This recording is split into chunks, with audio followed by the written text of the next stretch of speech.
जय हिंद, राधे राधे। आज कुछ देखते हैं क्वेश्चन, ये भी लाभ हानि से ही है। 15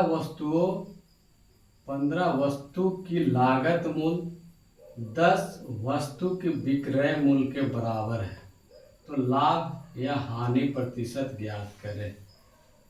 ये भी इस तरह के क्वेश्चन भी सेट में खूब मिलता है। तो इसमें बस क्वेश्चन में ही ट्रिक भी छिपा है या सॉल्यूशन भी छिपा है जो कही। तो बस जैसे कह रहा है सेम वही करना है, कुछ ही नहीं। 15 वस्तुओं की लागत मूल्य, तो लिख दीजिए 15 के 15 और लागत माने क्या, खरीदना, क्रय मूल्य, यानी कि 15 वस्तुओं का सीपी बराबर कह रहा है भाई, तो बराबर करेंगे 15 वस्तुओं की लागत मूल्य 10 वस्तुओं के विक्रय मूल्य, यानी बेचने वाला को सेलिंग प्राइस एसपी कहते हैं। शॉर्ट में लिख देते हैं, ऐसे लॉन्ग भी लिख सकते थे, शॉर्ट में लिखते हैं। तो 10 क्या है एसपी बराबर करना, तो बराबर कर दीजिए, कुछ नहीं सोचना है। 15 वस्तुओं की लागत मूल्य यानी क्रय मूल्य होता है, लागत मूल्य क्रय मूल्य एक सीपी बोलते हैं, तो 15 सीपी 10 वस्तुओं के विक्रय मूल्य के बराबर है, तो बराबर कर दिए किसका, 10 मूल्य के विक्रय मूल्य को बराबर कर दिए। अब कुछ नहीं इसमें करना है, इसको करना क्या है कि सबसे पहले क्रय मूल्य और विक्रय मूल्य को हम ज्ञात करेंगे। क्रय मूल्य विक्रय मूल्य ज्ञात हो जाएगा तो लाभ या हानि प्रतिशत जो भी कहेगा ज्ञात कर लेंगे आसानी से। तो क्या करते हैं कि सीपी क्रय मूल्य होता है, एसपी विक्रय मूल्य होता है। तो चाहे सीपी को इधर ले आते हैं या एसपी को इधर ले आते हैं, एक तरफ कहते हैं। यानी कहने का मतलब जब 10th क्लास में पढ़े थे चर और अचर, कि चर को एक तरफ करते हैं और अचर को एक तरफ कहते हैं। जैसे दो चर वाले संख्या पढ़े थे तो उसमें क्या है कि एबीसीडी वाले अक्षर को यानी सीपी हमने लिखा है और एसपी है, ये अंक को एक तरफ करते हैं और बिना अंक वाला को एक तरफ करते हैं। तो भाई सीपी को हम यहाँ सीपी लिखते हैं, इधर गुना में है, कोई चीज गुना वाला इधर आता है तो भागा में, इतना तो पता ही होगा आपको। एसपी लिख दिए, ये अपने जगह पे है, जो जाता है वो नीचे जाएगा। अभी 15 इधर जा रहा है, इधर से तो एसपी को लाए तो नीचे कर दिए, इधर से 15 जा रहा है तो भाई इसको घर जा रहा है, ये तो अपने घर में ही है, जगह पे है, ये जा रहा है तो ये नीचे हो जाएगा। क्लियर। अब सामने वाला को अपने लिख देंगे, यहाँ सीपी तो सीपी 10 हो जाएगा, एसपी तो एसपी कितना हो जाएगा 15, यानी क्रय मूल्य 10 हो गया और विक्रय मूल्य 15 हो गया। तो जब क्रय मूल्य और विक्रय मूल्य पता है तो लाभ भी पता हो जाएगा। तो भाई लाभ कितना का हो जाएगा, लाभ जानने करते हैं। लाभ क्या जानते हैं कि लाभ जब भी हो रहा है तो विक्रय मूल्य माइनस क्रय मूल्य, हानि होगा भी तो ये क्रय मूल्य माइनस विक्रय मूल्य। तो कैसे पता चलेगा, तो अगर खरीदने वाला संख्या छोटा है, बेचने वाला संख्या बड़ा है, स्वाभाविक है कि लाभ होगा। है कम में खरीदा और ज्यादा बेच रहा था, लाभ होगा। अगर खरीदता इतना में और बेचता कम में तो हानि होता। तो यहाँ तो स्वाभाविक है कि लाभ हो रहा है, इसलिए हमने लाभ लिख दिया।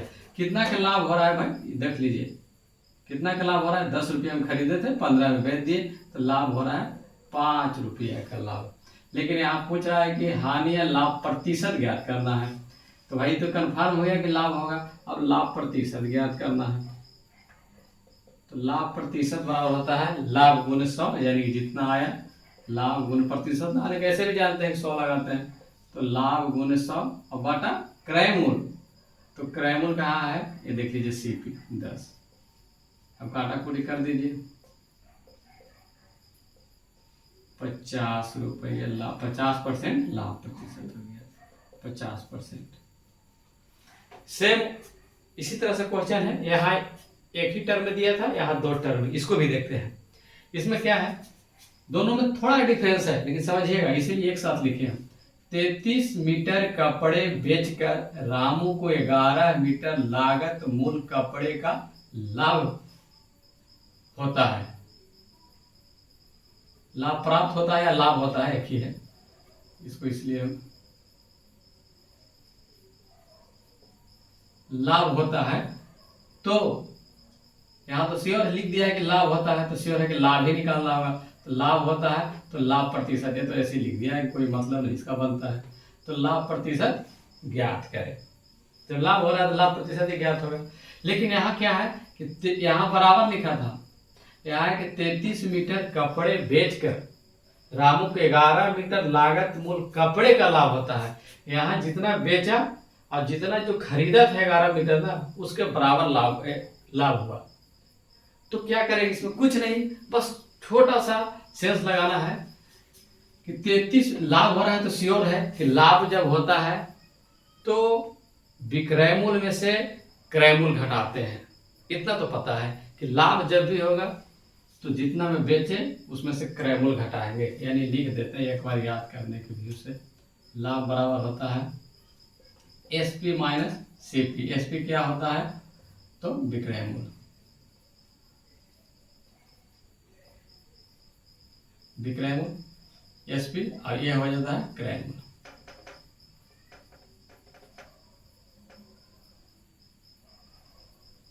क्रय मूल्य विक्रय मूल्य, तो लाभ, तो यहाँ क्लियर लिख दिया है कि लाभ है। तो लाभ है तो 33 मीटर कपड़ा बेचा, तो भाई 33 मीटर बेचा होगा तो फिक्स है कि 33 मीटर खरीदा भी होगा। जितना सामान हमने बेचे हैं तो उतना खरीद के लाए भी होंगे, तो तभी तो बेचे। क्योंकि यहाँ क्लियर नहीं किया है, लाने के लिए ज़्यादा भी ला सकते हैं, लेकिन ये कह रहा है कि इतना ही पर डिस्कस हो गया है। जब साइलेंट रूप में है तो हम उतना ही पर निकालेंगे कि जितना ही बेचा उतना ही लाया होगा। तो 33 मीटर कपड़ा ये बेचा है तो 33 मीटर लाया भी होगा। तो ध्यान देंगे यहाँ कि 33 मीटर कपड़ा क्या है, बेचा है, एसपी। तो भाई हम कह रहे हैं कि जितना बेचा है तो उतना ही तो खरीदा होगा, तभी तो उसी पर लाभ हानि का डिसीजन निकलेगा। तो 33 मीटर ही सीपी भी होगा, इतना बेचा यानी इतना ही खरीद कर लाया होगा। जैसे यहाँ क्या था कि 15 वस्तु खरीदा था, है ना, 15 वस्तु को लागत मूल्य और 10 वस्तु को विक्रय मूल्य के बराबर था। यानी कि यहाँ डिनोट क्या हुआ था, यहाँ देख लीजिए कि 10 रुपया में खरीदा था और बेचा कितना में, 15 रुपया में, तो लाभ कितना का हुआ था, 5 रुपया। यहाँ ध्यान दीजिए, यहाँ समझ में आ जाएगा यहाँ कि यहाँ क्या है, बेचा 10 रुपया में खरीदा था, बेचा 15 रुपया में, तो घाटा आया तो कितना है, 5 रुपया। तो क्या हुआ, लाभ। और यही चीज वहां दे दिया है ना, ये जो लाभ है से यहाँ देख लीजिए डायरेक्ट लिख दिया है कि 11 मीटर लाभ है। तो लाभ कैसे निकला, तो लाभ निकला किससे, विक्रय मूल्य में से क्रय मूल्य घटाए। यही तो यहाँ लाभ दिया है, एक स्टेप ये आगे बढ़ गया है इस क्वेश्चन में, है देख लीजिए। तो वही चीज हम भी करेंगे कि जितना एक खरीदा है भाई, जितना ही बेचा है उतना ही तो खरीदेगा। तो हमको निकालना क्या है, लाभ। तो लाभ निकालने के अक्सर ही जानते हैं, जनरली है कि लाभ निकालने के लिए विक्रय मूल्य माइनस क्रय मूल्य करते हैं। तो विक्रय मूल्य माइनस क्रय मूल्य, और लाभ कितना होना, 11 मीटर की, 11 मीटर नहीं, 11 मीटर लागत मूल्य की, लागत माने क्या, सीपी, क्रय मूल्य, तो सीपी के बराबर। बस सिंपल हो गया। अब क्या है कि एक तरफ करेंगे अपने बिरादरी को एक तरफ, एसपी को एक तरफ और सीपी को एक तरफ। 33 एसपी और इसको इधर मंगा देते हैं, तो 11 सीपी तो अपने घर में है, ये जाएगा भाई तो माइनस में 3 चला जाएगा प्लस में, 33 सीपी। अब जोड़ा कर देंगे, 33 एसपी बराबर 11 और 33 44 सीपी। अब आ गए यहाँ, ये देख लीजिए यहाँ पे आ गए, यहाँ डायरेक्ट दिया था और यहाँ हमको पहुँचने पड़ा, इस पर आ गए ना कि 15 सीपी बराबर 10 एसपी, तो यहाँ भी आ गए 33 एसपी बराबर 44 सीपी। फिर यहीं पर क्रिया करेंगे तो एसपी अपने जगह पे इसको लाएंगे, सीपी 44 अपने जगह पर, 33 को अपने जगह पर। अब क्या है कि इतना में क्या किया, बेचा और इतना में खरीदा, इसको ऊपर नीचे कोई मतलब नहीं होता है ना। इतना में खरीदा यानी कि 33 रुपये में खरीदा था और 40 रुपये में बेचा, तो यहाँ भी लाभ हुआ। वो तो लाभ पता ही दिया था, कितना का लाभ हो गया, तो इससे इसमें घटा देंगे तो 4 में से 3 जाएगा 1 और 4 में से 3 जाएगा। ये तो पहले ही बता दिया था, ऐसे डायरेक्ट शॉर्ट ट्रिक से ही बता देते हैं। लेकिन ये है कभी कभी क्या है ना कि आपको माइंड से निकल जाता है और जब काम आएगा एग्जाम हॉल में तो कॉन्सेप्ट ही काम आएगा। इसलिए यहाँ तो पहले ही लिख दिया था 11 मीटर लाभ, डायरेक्ट हम यहाँ पहुँच सकते थे। तो 11 मीटर के लाभ हुआ। अब लाभ प्रतिशत, तो लाभ प्रतिशत बराबर लाभ गुने 100, 11 गुने 100 अब बटा क्रयमूल। क्रयमूल कितना हो गई, तो यहाँ 33। तो यहाँ हम इसको हल कर लेंगे, कैलकुलेशन कर लेंगे, आंसर हो जाएगा इतना परसेंट का लाभ होगा। यहाँ डायरेक्ट पहुंच सकते थे, यहाँ ऑलरेडी लिख दिया है, इतना आने का जरूरत भी नहीं था, लेकिन कॉन्सेप्ट बता दिए कि कभी कभी क्वेश्चन ऐसा घुमा जाए कितना भी तो आप बना लेंगे। तो क्या है कि 11 मीटर ऑलरेडी लाभ लिखा था, तो 11 मीटर लाभ आया, तो लाभ लिखिए दिया।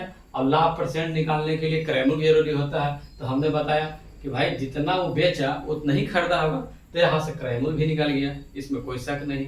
तो क्रयमूल निकल गया, लाभ दे दिया था, तो डायरेक्ट यहाँ से भी एक स्टेप में हो जाता है, ऐसे ही मौखिक, लेकिन कोई नहीं, एक कॉन्सेप्ट था, जब ये जान गए तभी पता चला, डायरेक्ट बताते तो रहता है कहाँ से आ गया।